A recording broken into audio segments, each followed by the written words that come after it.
and he gave tithes of all.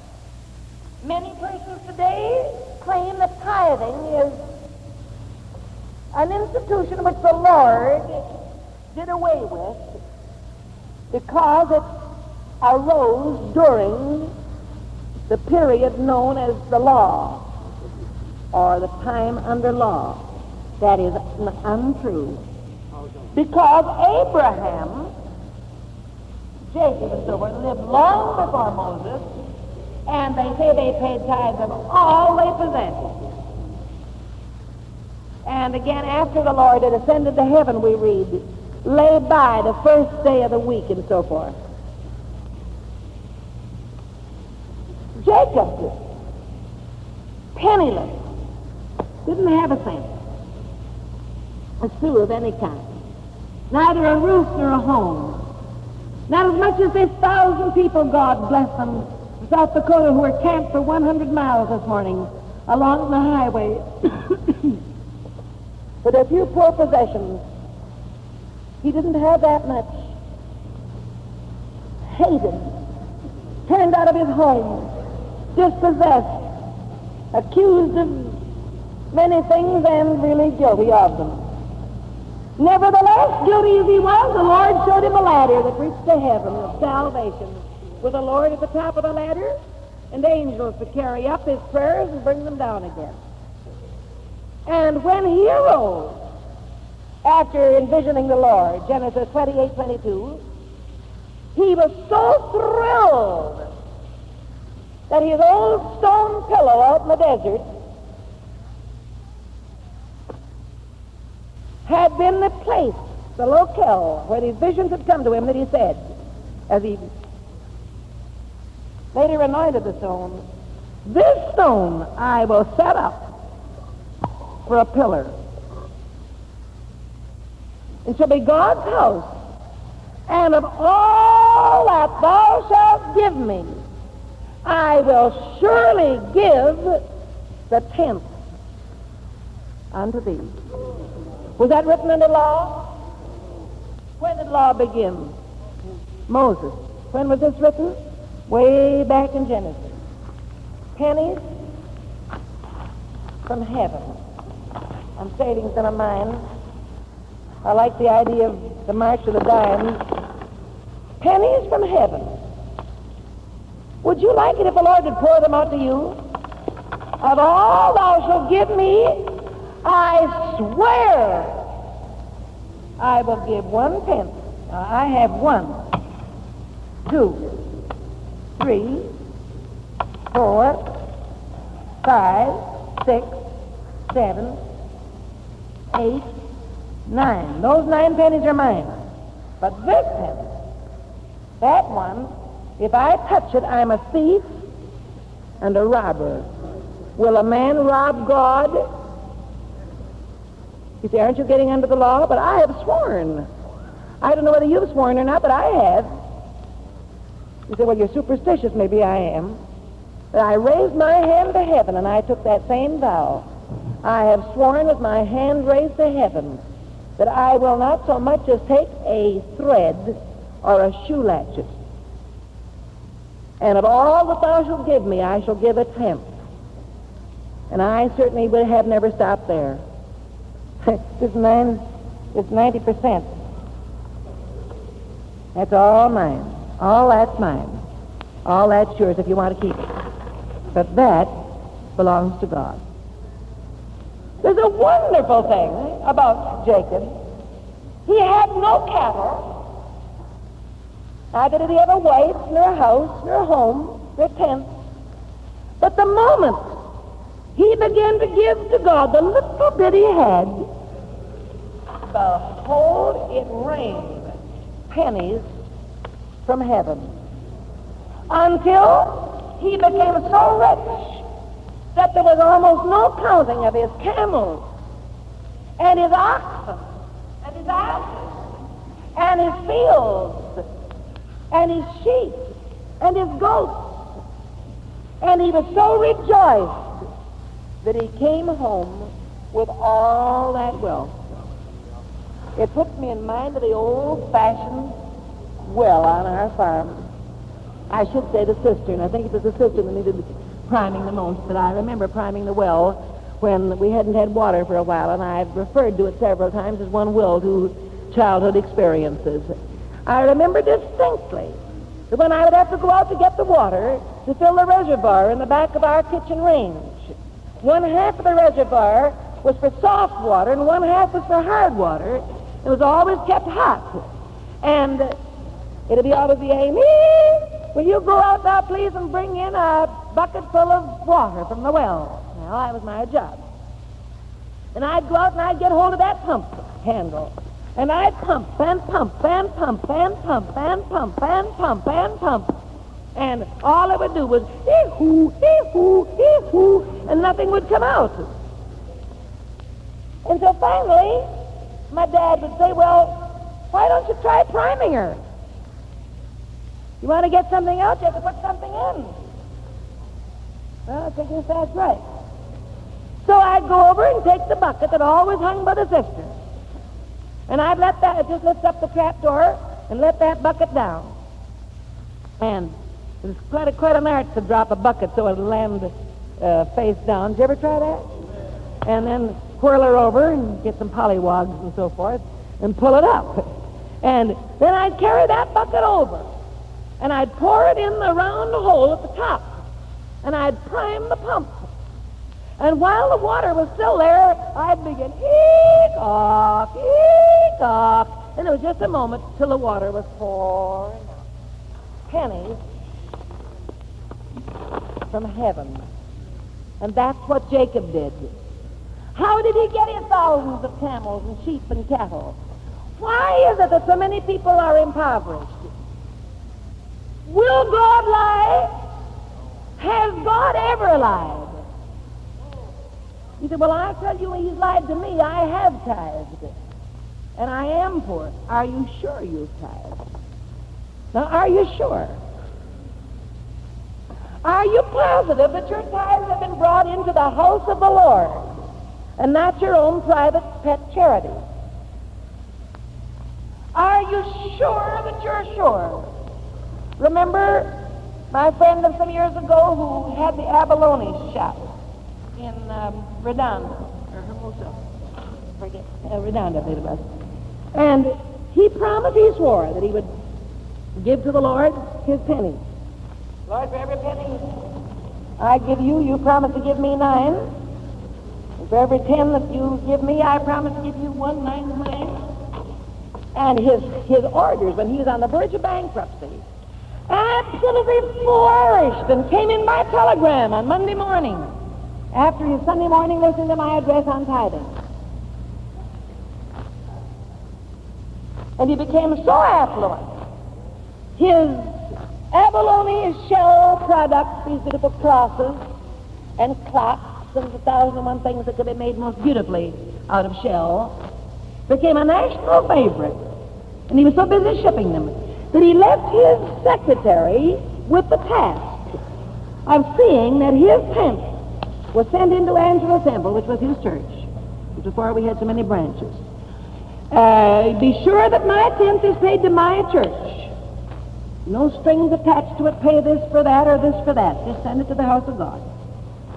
And suddenly, after a year's prosperity, the man went almost broke.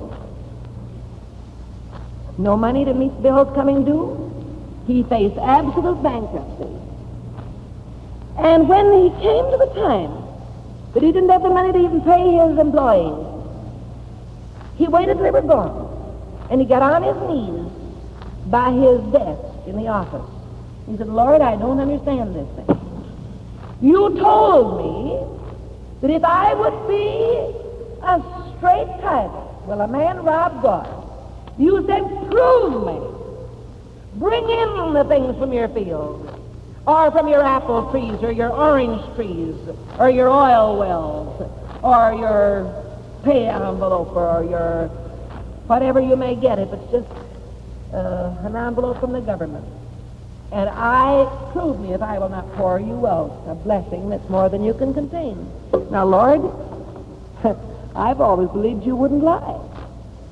I've always believed the Bible was true, and how do I reconcile this with my books running in the red? and some presence that he couldn't describe. He was not at all a man of visionary character, although I don't in any way decry that. Seemed to stand beside him and say, "Are you sure you are tithing?" He said, "Certainly I'm tithing. In other words, I have entered on my business books a page that is mine, and I've made an entry as though I was sending it to a firm in Chicago, to the Lord Jesus Christ. And 10% is added in there, added up on the adding machine. Of course I'm sure. And this president said, "Well, go and look. Go look in your cash register." He went out where the secretary's desk and office was, and he found that, probably through no negligence of hers, but just forgetfulness we'll call, she had forgotten for 8 months to send her tithes, his tithes in, and it allowed them to accumulate. Something nobody was pressing for. It's one thing about creditors here. They may press you for your bills, but the Lord never apparently presses one. And he said, "I see it, I see it, I see it." And he went out and sent his offering to the Lord. He said, "Well, sister, aren't you boosting for Angelus Temple's offerings?" "No, I'm not." "But what if I am? What place has ever fed more and clothed more, seen more people saved and healed and people, I look over this audience this morning, just if nothing been done than that man sitting in the third, yes, you're right, sit down, 7 years of drug addiction, couldn't possibly break it, came in here a drug peddler, was saved and healed and never has touched the accursed stuff since. If nothing had been done here but that's worth building the temple. Don't you think so? Amen. Why shouldn't the work of God go forward? Amen. It's a strange thing. I woke up thinking of it this morning about money. If we're going to get money, we smile all over. Do you ever see people lined up at a bank night at a theater, moving picture show? Have you ever watched them when the number's read? And they look to see if they have the number. Something for nothing. Do you ever listen to the radio drama that say, "Now send us one box top," and so forth, and you'll get a silver spoon, or you'll get so-and-so? I even got excited about it. They were talking about high-test something or other, and they said, "Now finish this sentence in 25 words, and the winner will receive $1,000. Well, then how wonderful. I should be able to do that. I've written a little bit for years. Why don't I fill that out? Other people will save coupons. I picked up some this morning that our houseboy has been saving I don't know how long. He said if I didn't bring those home, then they happened, and he didn't know what he'd do. But everywhere he goes, he's saving coupons from Alpine. Well, I hadn't better advertise milk, could I? But he's saving them. He cuts them so carefully. And after 8 more years, he'll have enough to get a silver spoon. It's wonderful. There's something for nothing. People will just smile when you say you're going to give your talisman roses out. Fine. I'll join. But you begin to talk about a collection. And I looked around at different people this morning, sitting different places. It's funny how they look down their nose and have business looking at their fingernails to see if they're clean just at that time.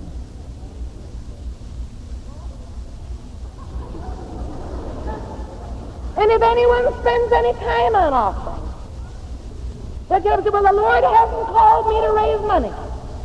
I'm not called to high pressure for money." Well, I want to tell you, somebody has to be. It costs $2,000 a week to just run this place, whether you know it or not. That's pretty big money, as you would figure it. But with salaries, great radio to keep going, telephones, 11 trunk lines coming in here, janitors, carpets to keep clean, paint to be put on the floor, repairs of chairs and pipe organs and pianos. I'll tell you, $8,000 a month makes your head whirl, makes my head whirl. And if you just get up and say, "Now, we'll say nothing about the offering. And if you feel like giving, give, and if you don't, don't." Say, "Well, I think it's better." Well, if we tithe, we wouldn't have the high pressure. Isn't that so? But when you don't, we don't want to have people come in and put up that red and yellow sign outside that says foreclosure. And I think it's a shame that to take time out of a meeting, unless you bring things to people's attention, however. The Bible is almost entirely given over to taking a collection. If you take your concords and read through how he said to bring unto him and render unto God those things that are God's, you'll be amazed all the way through how those who brought the blessing in received the blessing back. And I do believe these people that are out of work, these people who are always telling a hard luck story and living in poverty like Jacob of old, if they would put their hands up and swear that of everything thou givest me, I will give thee, and stop making it a fund for pet charities. Now, I'll give this to the commissary. I love the commissary. You know I love the commissary. That's my particular baby. But that's nothing to do with your tithes. You can't call yourself a tither if you put your money there. You can put your money after your tenth is paid. The 9 cents is yours. How you spend that, that's up to you. What you give me in my love offering, that's not your tithes. It's tithes and offerings. And I believe that if we devoutly, sincerely, truly do what God said, I never heard of anybody putting themselves on record like God did. He just stretched himself right forward and said, prove me. Prove me. If you don't believe that I'll make your pocketbook swell and your cupboard bulge, prove me. If you bring in your tithes and offerings, I will promise you that I'll pour you out a blessing that cannot be contained. I'll promise you that your cows shall not die when their calves are born. That's exactly what he said. I'll promise you that the fruit on your tree will not fall before its time with the pests that come by or the frost that bites it. I'll promise you that your ground will become fertile. People are slangy nowadays. I suppose our slang of today will become our literature of tomorrow, they say. It still sounds very slangy to me, but one can hardly move without hearing the slang expression sticking one's neck out. I think it's a horrible phrase. I don't like it at all. But if anyone ever did that, God did, when he said, prove me and see if I will not pour you out such a blessing. You bring your tithes and offerings in and see what I'll do in return. But in other words, we first have to prime the pump. It's amazing what people will do for money and what suckers some of us are taken in. When I landed in the Philippines the last time, they were having a carnival that took up almost all Manila. And I was very interested. I saw a big sign. It said, girl buried 6 foot underground for 1 month, I believe it was now. The time I'd have to check on. 6 foot in the cold, damp grave, without food, without water, hypnotized, without feeling, fear for 10 cents. Well, I didn't spend my 10 cents. I just passed it by as something that wasn't interesting. I was more interested in seeing what the islanders had for their weaving and for their beautiful carvings, and especially the things that came down from Baguio and up from Zamboanga. And one would see the real native life of the Philippines. They're all brought in from the many islands that you should never see in maybe a 2 years tour. So finally my feet were weary, and I went to sit down. Said I have a cup of cocoa and a sandwich and see if I can feel a little bit refreshed. And someone rose and came over to my table. Said, I beg your pardon, but aren't you Aimee Semple McPherson? I blinked my eyes a couple times. I had some dark glasses on, and I had a nice big hat pulled down. But I couldn't lie about it, so I said, yes, I am. Said, I thought so. You know, I'm from Hollywood, and one time you came in my place and bought a dress.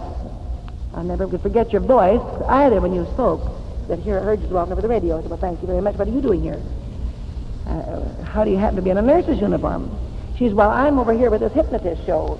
I'm one of the nurses to take care of the girl that's buried 6 foot underground.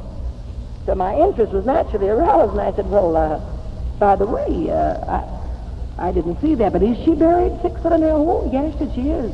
Well, hasn't she been out now, just between you and me and the gatepost? Hasn't she been out at all? No, she never has been out. She couldn't. How could she? The police were there when she was sealed. The ground was poured in on her. And she's in a coffin. There's a glass you can see her. But that's wonderful. I hear that physicians are using hypnotism a little bit and so forth, but I don't know. And she said, well, do you mind if the professor, I forget his name, who hypnotized her, would shake hands with you? I said, really, I'd rather not have any attention called to myself, because I'd like to be just free here to kind of visit the Philippine Islands and see their handicrafts. But in the meantime, this man walked over. He had quite a bit of grease paint, and he fixed up my.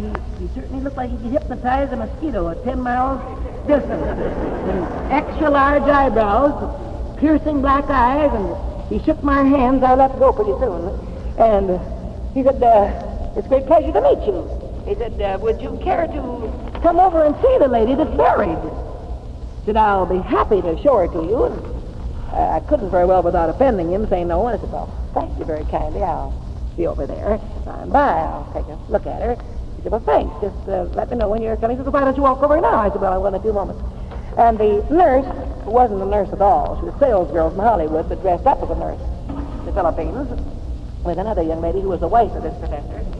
I said, now listen, has this girl ever been hypnotized before for that long? She said, oh, sure. Hypnotized in Venice, and hypnotized in Waikiki or in Honolulu. And I said, well, doesn't that affect her? I mean, affect her mind? She said, well, I think it does. I think she looks a little bit wacky now after being that long under that spell. I said, well, my, something should be done about that. So I walked over, and this professor, he strode along very importantly, and he said, just a moment, sister.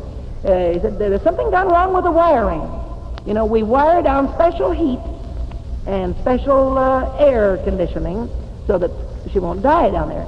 And I heard him kind of patting around the various pipes that went down. I stood outside the little gate, the enclosure. He said, now you make him in. Got the battery started again. I said, my, is that terrible? You have electricity that'll stop like that, huh? Word. That poor girl down there that long. And so I went in, and I had my heart almost in my mouth. I looked down this glass, and there she was, 6 foot underground. She looked as natural, except that there was no emotion. Perfect, her hands were straight. Perfect and calm. Couldn't see a breath. Couldn't see a flutter. She hadn't turned green or pink or blue or anything. She was just white and pink. Looked as though she'd just been freshly buried. I looked for quite a while, and I went along, and I explained how the air came in and out. They said, I was going to have her dysentered tonight. Going to take the coffin up. And if I'm able to waken her up, it'll be over here in the hall. I'd like you to be there. I said, well, you don't mention my name. I certainly would appreciate it. I didn't think anybody'd know me here. I'm going on out of the mission stations, and I appreciate seeing the Filipinos in their own place. He said, oh, I wouldn't think of doing that. And so in the meantime, I walked over by his place, and I saw several Filipinos there, and he would hypnotize them, apparently. And he'd look at them, make the motion over them, and some of them sat there, and their heads would loll on one side, and he took long hat pins, like we used to use, and dipped them in some sort of a chemical to disinfect them, I presume, and it would run right through their cheek, and some would run through the tongue. And I said, whoo! And he said, anybody may come up on the sand and look at this. Not I. And then he pulled them out. There'd be a drop or two of blood. They wipe that away, and they'd go on. So then I saw them bringing up this coffin.